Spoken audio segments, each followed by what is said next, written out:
पार जन्मा अद्वैत पुरखा सर्वव्यापक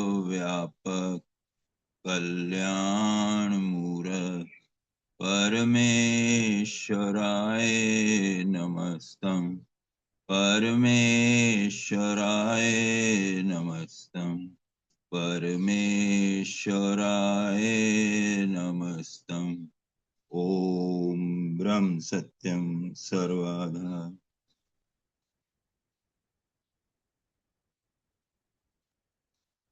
ओम प्रेम सत्य सर्व अपने सदगुरुदेव जी महाराज के ग्रंथ ग्रंथ श्री समता विलास को अपने सम्मुख रखते हुए बड़े आदर भाव से निवेदन करते हैं। हे मेरे प्रभु, हे मेरे गुरुदेव, हम आपकी शरण में हैं। हम पर कृपा करो, हम पर कृपा करो। जो मार्गदर्शन आपने अपने ग्रंथ में दिया है, वह मार्गदर्शन हम अपनी बुद्धि और अपने विवेक से समझ नहीं सकते। इसलिए हम आपकी शरण में आए हैं। हे मेरे गुरुदेव, हम पर ऐसी बुद्धि और ऐसे विवेक को बख्श दो जिससे कि इस ग्रंथ के मर्म को, रहस्य को हम समझ सकें और आप में ही लीन हो जाएं। आप में ही लीन हो जाएं। आप में ही लीन हो जाएं। ओम ब्रह्म सत्यम सर्वदा।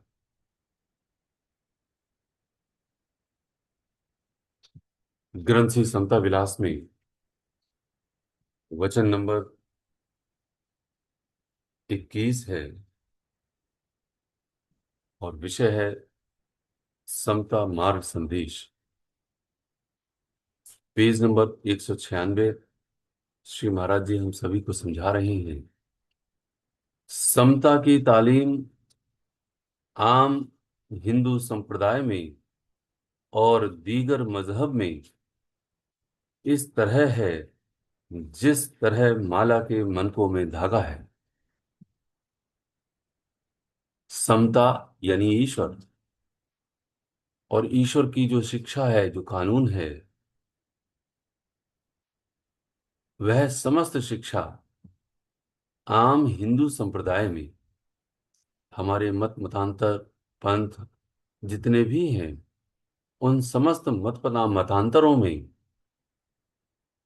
इसके साथ साथ दीगर मजहब, श्री महाराज जी कहते हैं दूसरे धर्मों में भी इस तरह से व्याप्त है, इस तरह से फैली हुई है कि जैसे जिस तरह से माला में मनकों में धागे की तरह पिरोए हुए हैं, हर शिक्षा, हर एक हिदायत, संपूर्ण जीवन का मार्गदर्शन इसी तरह से है जैसे हर एक संप्रदाय में वैसे ही तरीके से समझा करके एक ईश्वर तक लेकर के पहुंच रहे हैं। इसीलिए श्री महाराज जी ने किसी भी धर्म और संप्रदाय और अन्य जो धार्मिक पुस्तकें हैं, उनके लिए एक बात कही है जो ईश्वरीय वाणी उनके मुखारविंद से प्रकट हुई है। धर्म का रूप न जीव कोय, न मजहब और पंथ, मंगत यतन जो मुक्ति का, सो धर्म कर वांचे ग्रंथ। यानी कि धर्म का सही मायने में कोई रूप नहीं। क्यों नहीं है? क्योंकि जिस प्रकार कोई भी जीव अपने परमपिता परमेश्वर से जो बिछड़ा हुआ है वह मिल जाए, उसका वही यतन उसका धर्म बन जाता है। उसकी वही कोशिश सच्ची कोशिश बन जाती है। उसका वही विश्वास सच्चा विश्वास बन जाता है। इसलिए श्री महाराज जी कहते हैं कि जितनी भी समता की तालीम है वो आम हिंदू संप्रदाय में और इसके साथ साथ दूसरे धर्मों में, दीगर मजहब में इस तरह से है जिस तरह माला के मनकों में धागा है। तो एक धागा जो ईश्वर रूप है वो हर जगह व्याप्त है उस माला में, लेकिन माला के हर एक मन का इस प्रकार व्याप्त है, इस प्रकार वह जुड़ा हुआ है कि उस माला के धागे से वह दूर नहीं हो सकता। ठीक उसी प्रकार अन्य संप्रदाय या मत मतांतर जो ईश्वर की ओर ही जा रहे हैं, वह सब एक ही हैं, अर्थात समता में ही हैं। वचन नंबर 22 में श्री महाराज जी इसलिए समझाते हैं, जो 21वां वचन है उसके आधार पर, कि समता की तालीम हर एक मजहब की परस्तिशगाह में जाने की इजाजत देती है, ताकि उस जगह जाकर सही वाकयात यानी हालात को हासिल करें और अपने सत्संग में भी तमाम भाव की जनता को प्रेम पूर्वक स्वागत करने की और सत्विचार सुनाने की इजाजत देती है। इससे ज्यादा खुला और सहज भाव समता की तालीम में और इससे ज्यादा क्या होगा। हर एक समता प्रेमी, समता अनुयायी किसी भी परिस्थिति का, हर एक मजहब की जो पूजा ग्रह हैं, चाहे वो जैन धर्म हो, चाहे इस्लाम धर्म हो, कोई भी धर्म क्यों ना हो, इन सभी संप्रदायों में, इन सभी पूजा ग्रह में जाने की इजाजत देती है, ताकि उस जगह जाकर सही वाकयात यानी जो हालात हैं, जो सही रूप है, वह समझ में आ सके। क्योंकि सबका, सभी पैगंबरों का, सभी गुरु का, अवतार का एक ही उद्देश्य रहा, वह क्या, कि एक ईश्वर की प्राप्ति। श्री महाराज जी कहते हैं वहां जाने की इजाजत है, ताकि उस जगह सही जाकर के जो सही रूप में उस हालात को, उस शिक्षा को ग्रहण कर सकें। इसीलिए श्री महाराज जी कहते हैं कि और अपने सत्संग में भी तमाम भाव की जनता को प्रेम पूर्वक स्वागत करें और सत्विचार सुनाने की इजाजत भी दें। ऐसा नहीं कि हम उनके यहाँ जाएं तो हम उनको ना बुलाएं, हमें भी बुलाने की प्रेम पूर्वक इजाजत है और इसके साथ साथ सत्विचार सुनाने की भी इजाजत है उनको। क्योंकि वह परमपिता परमेश्वर को प्राप्त करने के वास्ते सभी सत्पुरुषों ने एक ही बात कही है कि किस प्रकार इस देह परायणता से आत्मपरायण बना जावे, इन इंद्रियों को और अंदर जो महाविकार हैं उन सभी को कैसे दूर किया जाए, इंद्रियों की लालसा को कैसे दूर किया जाए, मूल में जो इच्छा है उस इच्छा से छुटकारा पाने के लिए कौन कौन से रास्ते हैं, इन समस्त विधाओं को जानने में ही इस जीव का कल्याण है। ना कि इस संसार में वह गोते लगा रहा है, इस संसार में वह रमण कर रहा है, उससे उसका बेड़ा गर्क हो जाता है। श्री महाराज जी कहते हैं वचन नंबर 23 में, दुनियावी रस्मों रिवाज जिस तरीका से के जिस संप्रदाय में रायज हैं यानी कि प्रचलित हैं, उन पर सर्वथा, शब्द का प्रयोग किया है चंदा, उन पर चंदा अर्थात बिल्कुल वाद विवाद करने की कोई जरूरत नहीं है। संपूर्ण दुनिया में न जाने कितने जन रह रहे, हर कोई अपने अपने संप्रदाय में अपनी अपनी उन रीत रिवाजों में लीन है, लेकिन हमारा कोई हक नहीं बनता कि किसी के किसी भी रीत रिवाज में दखलंदाजी दें या वाद मुवाद करें। उनको सही रूप को समझना और समझते हुए हमने अपने जीवन में अमली जामा पहनाना, यही सर्वोत्तम है। ना कि दूसरे के रीत रिवाज को हम वाद विवाद करके ईर्ष्या और द्वेष अपने अंदर पैदा कर लें। अपने अंदर प्रेम को धारण करें और जो वास्तविक हालात हैं, जो वास्तविकता है, उससे परिचित होकर के प्रभु में लीन होने की कोशिश करें। श्री महाराज जी कहते हैं, जो दुनियावी रस्म और रिवाज में, रीत रिवाज में पड़ जाते हैं, वाद मुवाद करने लगते हैं, उनको कुछ भी हासिल नहीं होता सिवाय बेचैनी के, सिवाय लड़ाई झगड़े के, सिवाय वाद मुवाद के। इसलिए श्री महाराज जी कहते हैं, दुनियावी रस्म और रिवाज जिस तरीके के जिस भी संप्रदाय में कायम हैं, यानी कि प्रचलित हैं, उन पर बिल्कुल भी वाद विवाद करने की कोई जरूरत नहीं है। इसलिए हमने वाद विवाद तो कभी करना ही नहीं है। श्री महाराज जी ने ग्रंथ श्री समता विलास में पिछले वचनों में एक जगह यह भी कह दिया है, यहां तक लिख दिया है कि हमने सत्य पर भी वाद विवाद नहीं करना। वाद विवाद की तो इजाजत सत्पुरुष देते ही नहीं है। क्यों नहीं देते? क्योंकि उससे हमारा जो मानसिक स्तर है, बौद्धिक स्तर है, वह पतित को प्राप्त हो जाए। वो पतन अपना जीव स्वयं ही कर लेगा जैसे ही वाद विवाद करता है। वाद विवाद याद रखना तभी शुरू होता है जब जीव देह प्रायणता को प्राप्त हो जाता है। अर्थात वह जैसे ही देह में आता है, वैसे ही अपने आप को होशियार, बुद्धिमान समझने लगता है और दूसरे को मूर्ख और बेवकूफ समझता है। इसीलिए अपनी विद्वता को प्रदर्शित करने के लिए, अपना सिक्का उस पर जमाने के लिए वह वाद विवाद में ही पड़ जाता है। उसका फल ईर्ष्या, द्वेष और बेचैनी होती है। इसीलिए वाद विवाद कभी भी नहीं करना है। करना है तो प्रेम से, अपने आचरण के द्वारा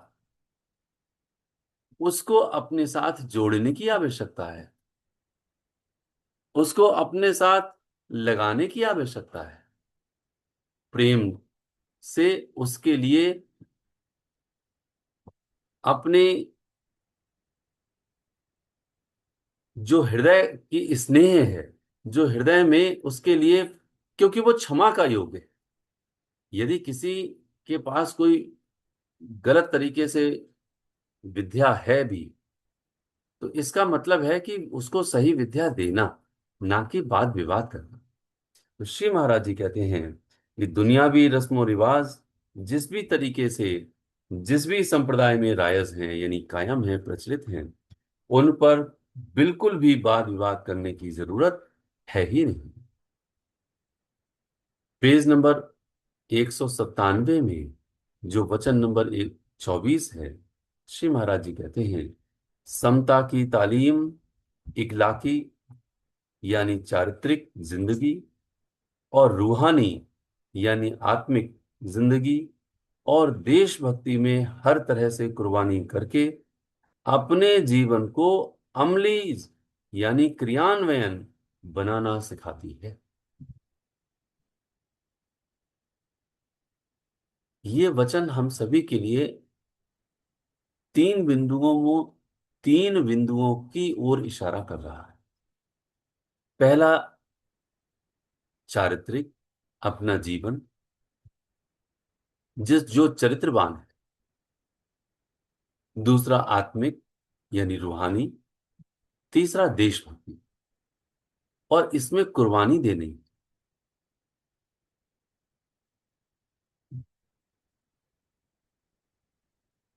हमारा आचरण कैसा है, ये चारित्रिक है। हमारा चरित्र अच्छा होना चाहिए, हमारे कृत्य अच्छे होने चाहिए। कृत्य कहते हैं कर्म के लिए। और रूहानी यानी आंतरिक दृष्टि से हमारे जो विकार हैं, काम, क्रोध, मोह, लोभ और अहंकार, राग, द्वेष, मद, मत्सर, आलस्य, प्रमाद, इन सभी को कम करने की और महागुण को प्रकट करने की, महागुण को लाने की और अच्छे अच्छे विचारों को लाने की अंदर से कोशिश होनी चाहिए। और इसके साथ साथ श्री महाराज जी कहते हैं और देशभक्ति में हर तरह से कुर्बानी। कुर्बानी केवल देशभक्ति में ही नहीं, बल्कि इन तीनों में ही कुर्बानी देनी है। कुर्बानी का मतलब है त्याग, अपनी गलत इच्छाओं का त्याग, अपनी गलत वासनाओं का, अपनी गलत जो मेरी भावनाएं हैं उनका त्याग जरूरी है। यही कुर्बानी है। श्री महाराज जी कहते हैं इसमें क्रियान्वयन समता की तालीम सिखाती है। हम दूसरे को क्या कर सकते हैं, यह विद्या समता की तालीम है। हम कैसे भला कर सकते हैं दूसरे का, कैसे दूसरे की सहायता कर सकते हैं, तन से, मन से, धन से। इसीलिए श्री महाराज जी हम सभी को समता मार्ग संदेश में वचन नंबर 24 के अंदर हर प्रकार से ईश्वरीय तत्व को जोड़ने की हिदायत दे रहे हैं। हमारा फर्ज बनता है कि हम सबसे पहले अपनी आत्मिक उन्नति करें, जो परम कर्तव्य है। इसके साथ साथ हम दैहिक जीवन, जो चारित्रिक रूप में आना चाहिए, जिसको इखलाकी जिंदगी कहते हैं, वह शुरू हो जाएगा। और इसके साथ साथ परमपिता परमेश्वर जो जीवन का अमली जामा पहना करके हम सभी को बताता है, श्री महाराज जी हम सभी को यही समझाते हैं कि परमपिता परमेश्वर की प्राप्ति अर्थात एक ईश्वर की प्राप्ति ही हम सभी का देह चोले में आना लक्ष्य बन जाना चाहिए। इससे तीनों ही शुद्ध हो जाते और तीनों में ही कुर्बानी आ जाती। श्री महाराज जी वचन नंबर 25 में समझाते हैं कि समता की तालीम सही कानून कुदरत यानी प्राकृतिक नियम का मुताल्या यानी अध्ययन करने में और अपने आप को कुदरती जीवन बनाने में के वास्ते हिदायत करती है। प्राकृतिक नियम का अध्ययन करने में, प्रकृति संपूर्ण सृष्टि में संपूर्ण प्रकृति एक एक कानून से चल रही है। हम सब जानते हैं कि बीज रोपते हैं, अगर जमीन में बीज गाड़ा, इस समय बरसात है, तो कुछ दिनों के पश्चात उसमें अंकुर फूटेगा और वह पौधे का रूप इख्तियार कर देगा। ये कानून बना है। लेकिन इसके साथ साथ उसकी जो झूठ झंकार हैं वह भी आ जाएंगे। इसका मतलब क्या है? इसका मतलब है कि पूरी प्रकृति के का जो कानून है वह इसमें समाहित है। सूर्य का समय पर उगना, समय पर अस्त होना, चांद का निकलना और चांद का छिपना, ठीक वैसे ही हवा चलनी, धूप निकलनी, हर एक कानून, हर एक विधा बनाई हुई है। और इस विधा के आधार पर परमपिता परमेश्वर पूरी सृष्टि में हम सभी के लिए समझा रहे हैं कि तुमने भी प्राकृतिक नियम के आधार पर अपने जीवन को व्यतीत करना है और अपने आप को कुदरती जीवन बनाने के वास्ते हिदायत करना है। कुदरती जीवन हमेशा कम इच्छाओं वाला होता है, कम वासनाओं वाला होता है। उससे हम सभी सुखी रहते हैं, बेचैन नहीं होते, उसमें चैन आ जाता है। इसीलिए श्री महाराज जी कहते हैं समता की तालीम सही कानून कुदरत का अध्ययन करने में और अपने आप को कुदरती जीवन बनाने के वास्ते हिदायत करती है। यही हिदायत है कि हम आडंबरी जीवन और प्रपंची जीवन से छुटकारा पाकर के परम पिता परमेश्वर की कुदरत के कानून के आधार पर अपने जीवन को व्यतीत करें। कम से कम इच्छाएं वही ही होंगी। श्री महाराज जी हम सभी को समझाते हैं वचन नंबर 26 में, जो पेज नंबर 197 पर है। समता की तालीम तमाम इखलाकी बुजुर्गों के जीवन आदर्श का विचार सुनना और उस पर कारबंद होना सिखलाती। जो बुजुर्ग हैं, जो सत्पुरुष हमारे सम्मुख जीवन जी करके गए, उनका मार्गदर्शन हर सत्पुरुष का हमें सुनना चाहिए और उस पर पाबंद भी होना चाहिए, ये सिखलाती है। क्योंकि वह ईश्वरीय सत्ता गुरु रूप में, अवतार रूप में, पैगंबर के रूप में, सत्पुरुष के रूप में आकर के हमें ये सिखलाते हैं कि जीवन ऐसे भी जिया जा सकता है। ये जीवन हमारा उनके जीवन से मार्गदर्शन प्राप्त करता है और उसी पर कायम भी रहने की कोशिश कराता है। इसीलिए समता की तालीम हमेशा हर सत्पुरुष के जीवन को अपनाने की यत्न कराती है। यह हमको हर एक जीवन को इस तरह से सुनना है, इस तरह से मानना है कि हर हालत में उनके जीवन के हर मार्गदर्शन को स्वीकार करें।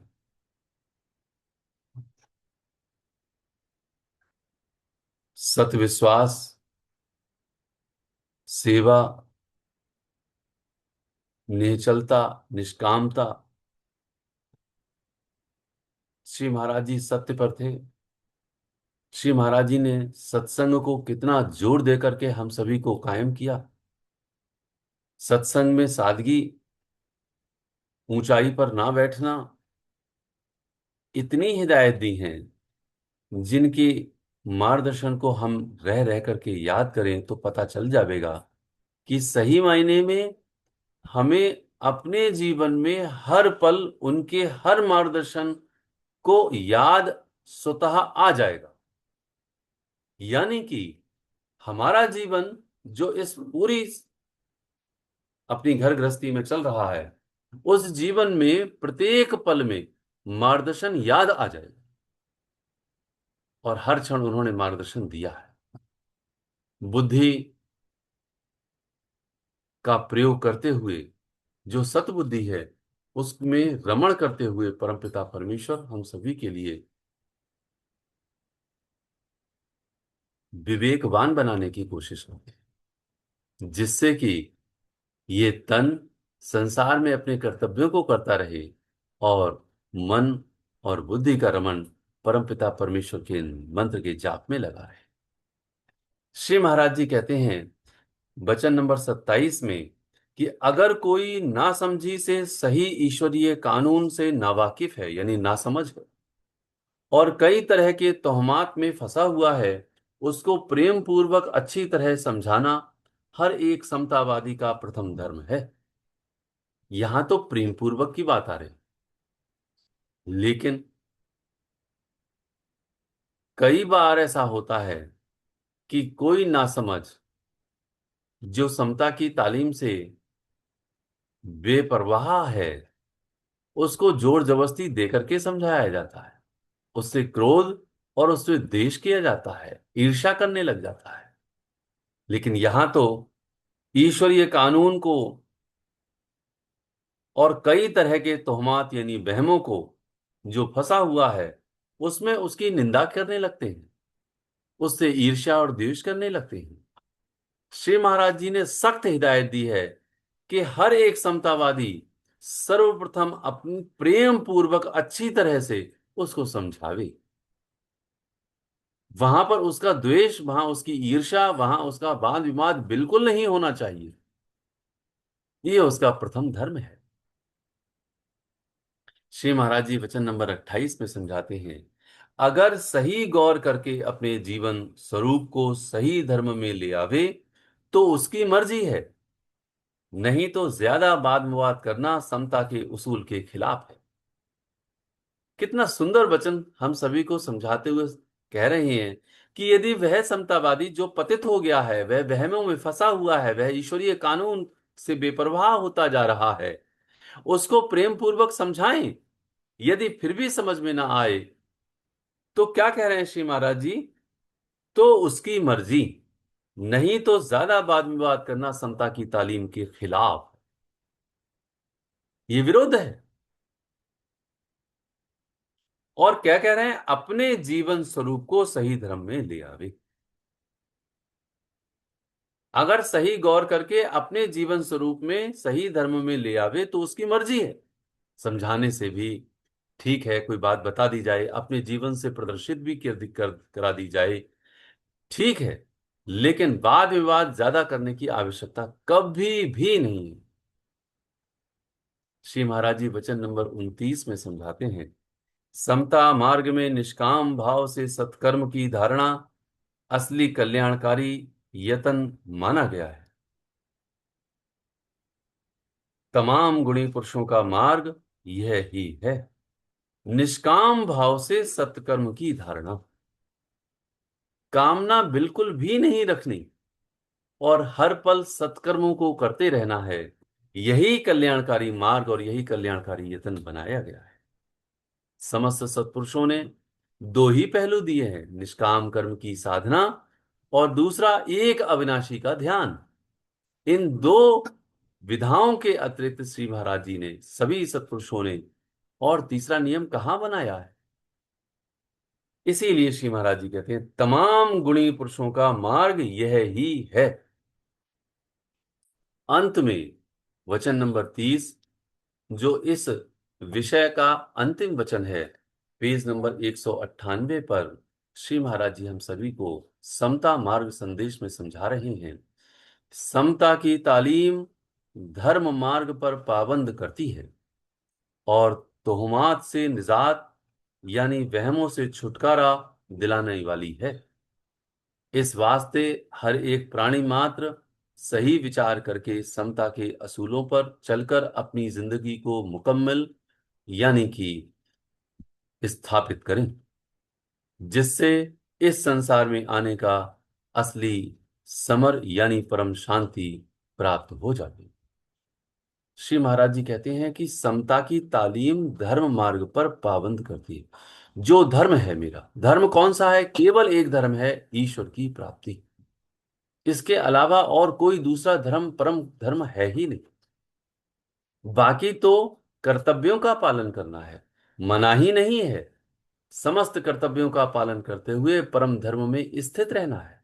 इसीलिए श्री महाराज जी कहते हैं इस वास्ते हर एक प्राणी मात्र सही विचार करके समता के उसूलों पर चलकर जिंदगी को मुकम्मल करें। जिंदगी है किसमें, जीवन जीव में है या जीवन देह में है। जीव में यही जीव जो अनानियत को धारण किए हुए है, इसमें अपने कर्तापन को कमजोर करते हुए परमपिता परमेश्वर में स्थित होना है। यह है जिंदगी का मुकम्मल करना। और कैसे, समता की तालीम धर्म मार्ग को जान करके। जो समता की तालीम है, जो समता का ज्ञान है, जो ईश्वर का ज्ञान है, वह केवल यही है कि ये दुख रूप संसार को त्याग कर परम पिता परमेश्वर जो सुख रूप नहीं परम सुख रूप है, परम आनंद रूप है, उसमें तू स्थित हो जा। और यही बात श्री गुरु जी महाराज कहते हैं कि रब को पाना कोई कठिन नहीं है, केवल इधर से पौधा उठा करके इधर लगा देना है। मन जो इस संसार में लगा हुआ है, इस मन को उधर संसार से हटा करके परमपिता परमेश्वर की जमीन में लगा दो, बस रब को पा जाएंगे। यही समता की तालीम हिदायत करती है। परमपिता परमेश्वर जो हमारे सदगुरुदेव जी महाराज हैं, उन सभी की शरण में पहुंचकर हम सभी आर्द्र भाव से निवेदन करें कि जो समता मार्ग संदेश में हम सभी को हिदायत दी है, हम सभी इन हिदायत का पालन करें और इस तरह से कारबंद रहें जिससे कि कोई धब्बा हमारी तालीम हमारे गुरु पर ना लगे। जिससे हम ज्यादा से ज्यादा निर्माण होकर प्रेम पूर्वक इसी संसार में रमण करते हुए संसार के स्वामी जो परम पिता परमेश्वर हैं उनमें लीन हो जाएं, उनमें लीन हो जाएं। ओम ब्रह्म सत्यम सर्वदा।